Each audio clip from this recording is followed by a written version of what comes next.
Ontem, dia 8 de janeiro de 2023, criminosos que apoiam o ex-presidente Bolsonaro invadiram os três poderes da República. O Executivo, que é a sede do presidente da República, para facilitar a compreensão e por uma questão estritamente didática, é a casa, tudo isso entre aspas, tá?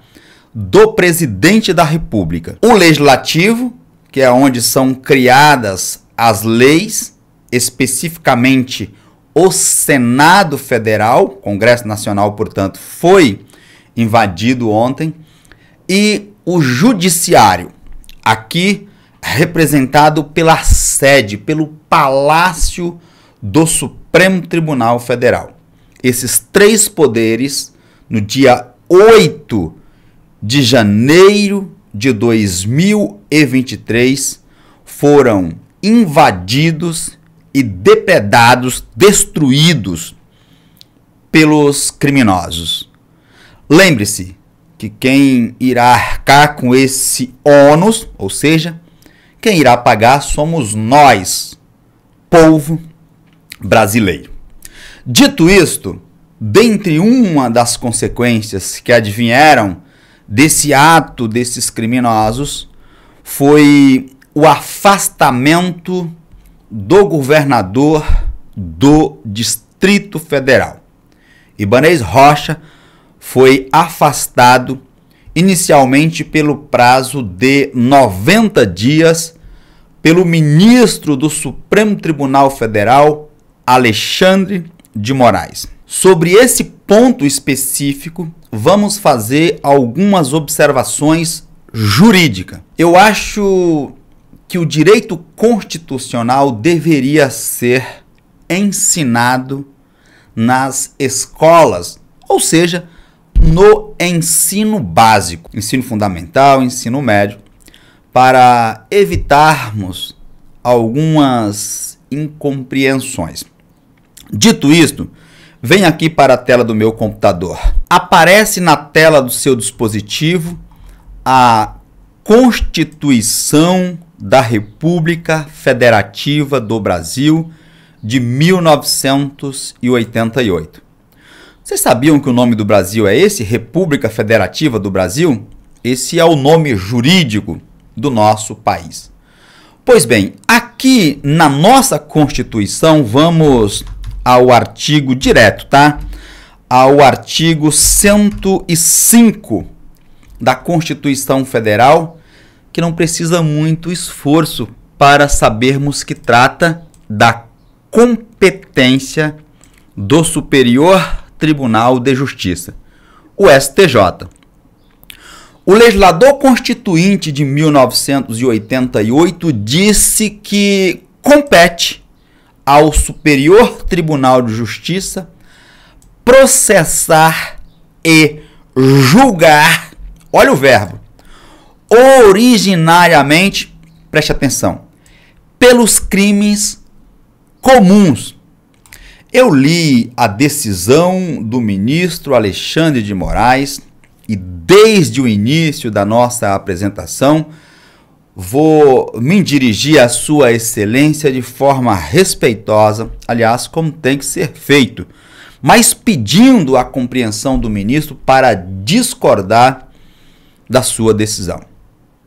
Então, no meu entendimento, o texto constitucional ele é claro como a luz solar, é cristalino. Veja, eu não estou isentando de culpa ou responsabilidade o governador do Distrito Federal.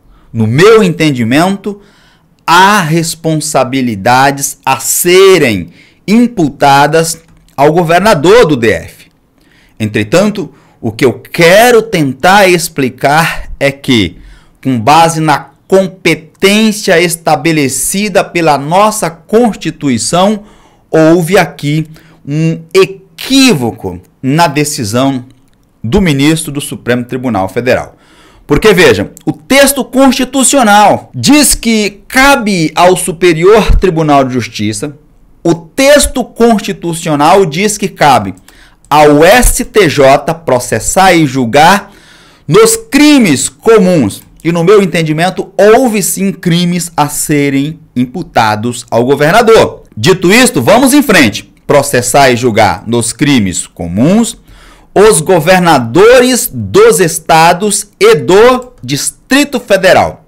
Ibanez Rocha é governador do DF. E aí prossegue com a competência do STJ.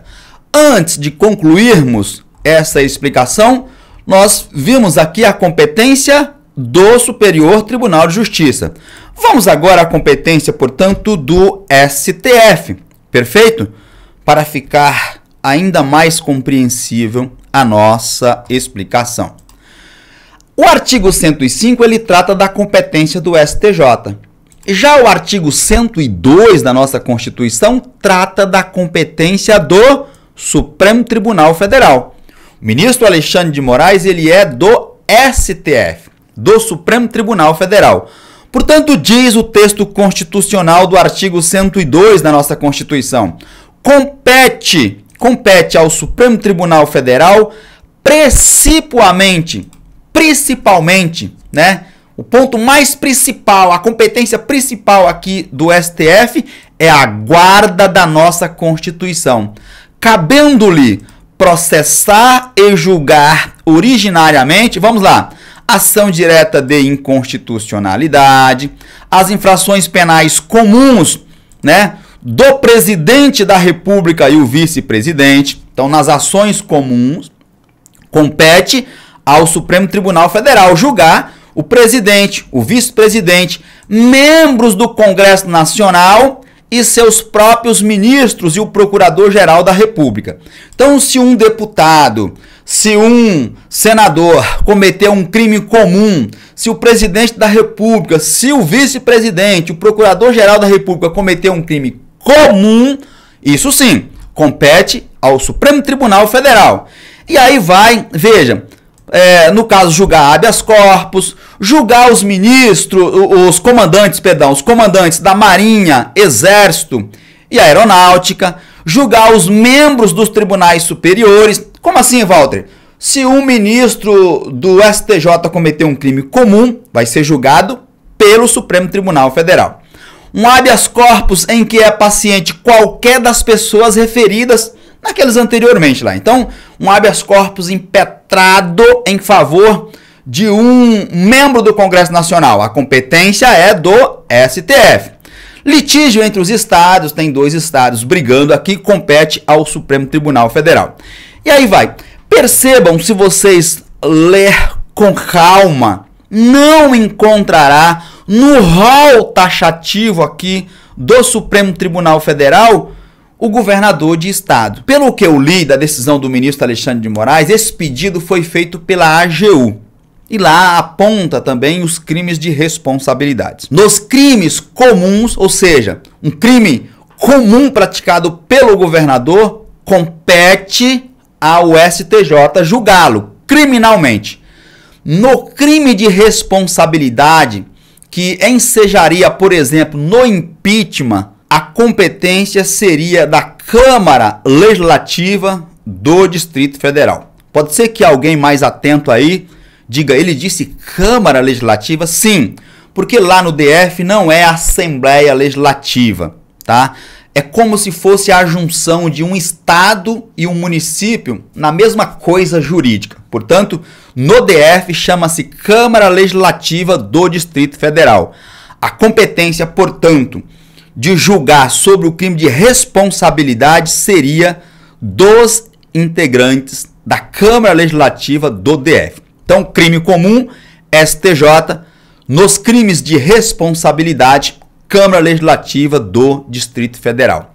Em nenhum momento o legislador constituinte deixou aqui brecha para fazermos interpretação diversa. Não cabe esta interpretação, a meu juízo, com base naquilo que estudei nos bancos acadêmicos, na faculdade de Direito e em minhas especializações. Estamos estudando esse tema, aponta para aquela competência lá do STJ, pedindo toda a compreensão possível àqueles que entendem de modo diverso, bem como pedindo inclusive a compreensão de forma respeitosa ao ministro Alexandre de Moraes. Perfeito? E você? O que acha de tudo isso? Repercuta abaixo nos comentários o seu entendimento sobre esse tema. E aproveito a oportunidade para te convidar a inscrever-se no canal, ativar o sininho das notificações, a fim de que você seja avisado todas as vezes que fizermos uma nova publicação com assuntos importantes, como foi o caso do tema que eu acabei de te apresentar. Do mesmo modo, deixa o seu like, o seu joinha, para o YouTube entender que aqui nós tratamos de assuntos importantes para a sociedade. E por fim, compartilhe o vídeo em suas redes sociais e grupos de WhatsApp, a fim de que possamos informar e, por consequência, ajudarmos ao maior número de pessoas possíveis. Um forte abraço e eu te vejo na minha próxima apresentação.